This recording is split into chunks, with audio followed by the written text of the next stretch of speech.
Monsieur Gento Bouloki, coordonnateur des Grands Massina. Gento Bouloki, bonjour et bonne arrivée. Bienvenue dans Kinmat. Bonjour Ndeko, bonjour Nabandeko Moussou Dala Nassima Yaba Caméra. Oui. Merci beaucoup de nous avoir reçus, on est là. Boni Boni Basango ya Grand Massina. Bon, ben Grand Massina se porte bien. D'ailleurs, oui. Avant Awa, na vu un message belé à Makamba Kuluna. La Massina, Kuluna, ils ont Makasi, quartier 2, Bakota Sipoko, Bakoté à quartier Kimbangu Boba. Ils ont ça la biso vraiment passé. D'ailleurs, le rôle à Bassali fait biso moins pression. Dans le cadre de la participation citoyenne, je crois que d'ici là, tout le monde nous a rendez-vous. Na bourgmestre na bakonzi la police ya commune Massina. Oui. To meka kosola na likambango comment nous pouvons vivre la situation en dengoana. On dirait bakonzi bazate et umeli neti ya quartier de entre barabala unité tio comme na point basangwana ozo mataver m'appelle et umeli ils ont tout sa population mais on dirait le ça la maté en même temps to sensibiliser pe ba jeunes pour na koloba na bango ke bonga na bino na makambo wana te biso tozo travailler na esprit total la ligne to ko occuper bango oui to ko occuper bango positivement avec moi et le mot lucrative les idées sont là et nous avancerons comme ça sinon dans un premier temps il faudrait tout le monde na ba konzito sur na bango c'est ça comme na mayele na mobwania et puis après nous allons voir quelle action mener sinon l'idée est déjà là voilà. D'accord, sinon l'idée est déjà là, mais Grand Massina, ils ont monté toujours en flèche. Hein? Activité sur la Massina, Grand Massina. Grand Massina derrière. Grand Massina derrière. Tout bête en solo. La semaine passée, c'était le jeudi. Grand Massina, Zaki na réception, rendez-vous moko important. Avec l'honorable président de l'Assemblée provinciale ville-province de Kinshasa, l'honorable président Godem Poyi. Président Fongolane Libokian. Et les Kakindengenini, beaucoup de président, Bosolola-Kinini, l'objectif, il y a aucun de comment l'honorable président Godem Poyi et Zalaki Nini. Merci pour la question, on a posé très pertinente. Oui. Le 29 août dernier, tout ça qui rencontre Mogoza, idée autour de la Bandakala, question d'opportunité aussi. To Sanganaki, na niveau ya mapela rai, na ba notable, to benga di mo ba tubele, to solana no likambo rai wana. Ils en état moko désastreux et pourtant avenue wana eza munene ko servir pe na makambo susu. To yoka na kala ba projet zala, même so linga to la musa likambo to pousser les susu. Donc nous pensons que nzela wana bache yango makadam ko banda aéroport ti et atteindre poids lourd ceux qui vont ça la rail basta la rail moko modernisé donc chemin de fer moko moderne mais nzela ezala asphalté ko aider na makambo délai nde to ça qui plaidoyer pour na expliquer na bakonzi ba cible za aider ko expliquer bango ko moni to ça les makambo so de moutons apparemment sur de monter aussi matin pour régler question d'embouteillage. Au moment de la surpopulation, on a barré des bus. Embouteillage sur aujourd'hui, tronçon, Pascal, des bonhommes, mais c'est terrible.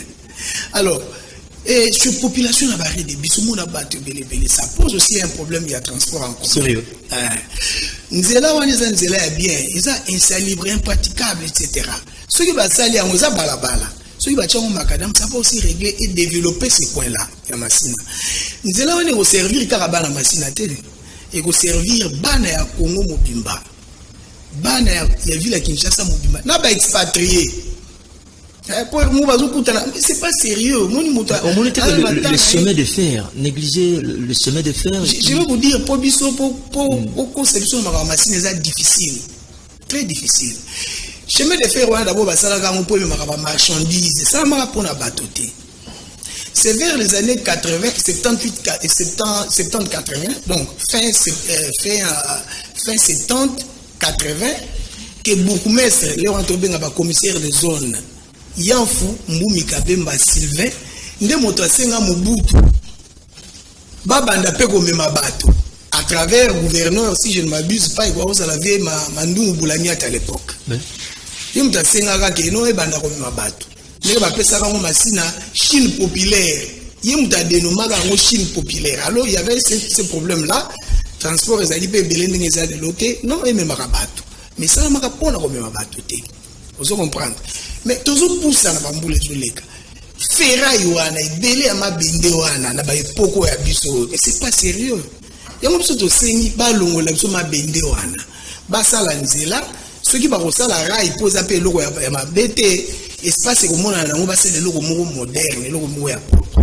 Mais loko les a plaidoyer et ça na ba habitation banda ko zali les longs du rail. Non mais je vous dis que baba la wana za munene.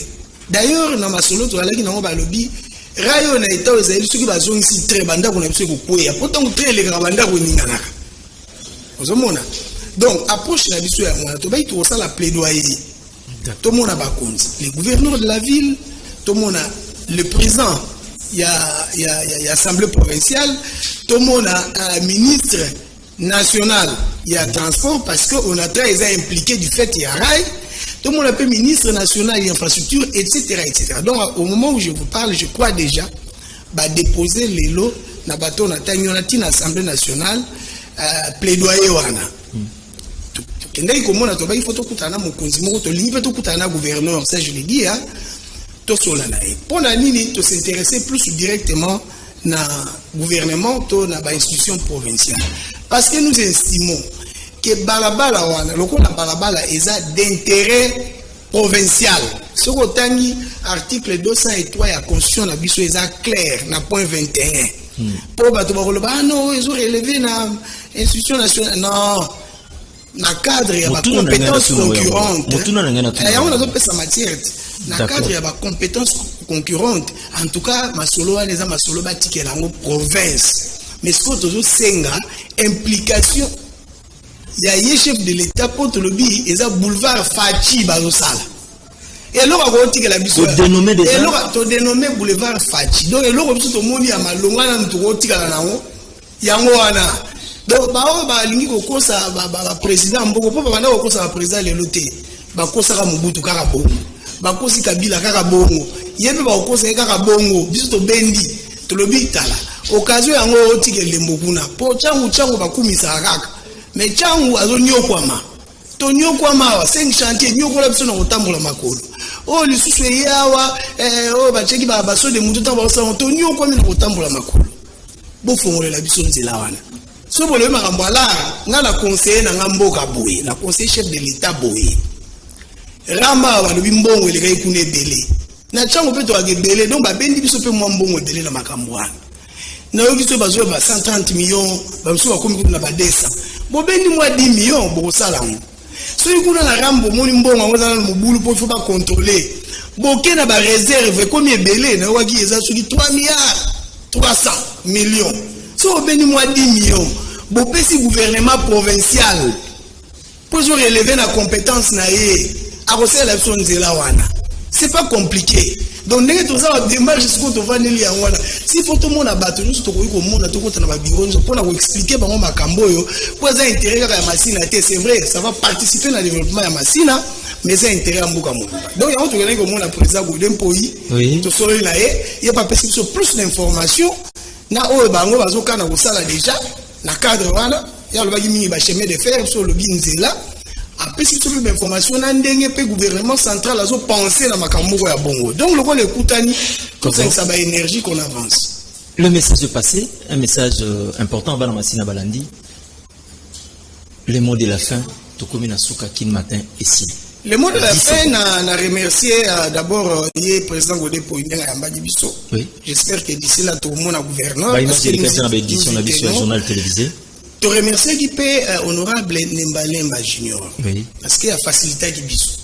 Bande ko mususu ba woloba. Ah mais nini biso moko baza mais bino moko toloba ki ya biso moko bango so baza ya biso moko même il c'est un élu de la Tchango. Biso na ba yelo to développer.